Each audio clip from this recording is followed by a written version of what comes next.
চারদিকে তখন ধসে পড়ছে একের পর এক বহুতল ভবন।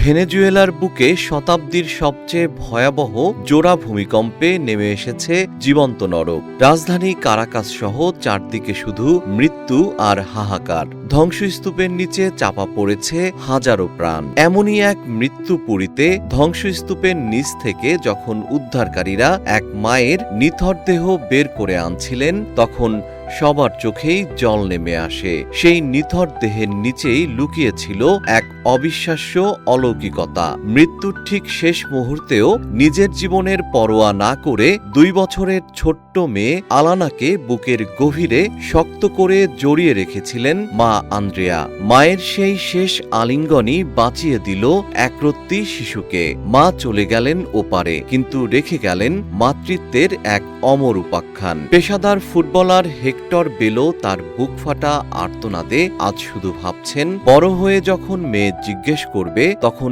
কিভাবে তাকে বোঝাবেন যে তার মা নিজের জীবন দিয়ে তাকে এই পৃথিবীতে বাঁচিয়ে রেখে গেছেন।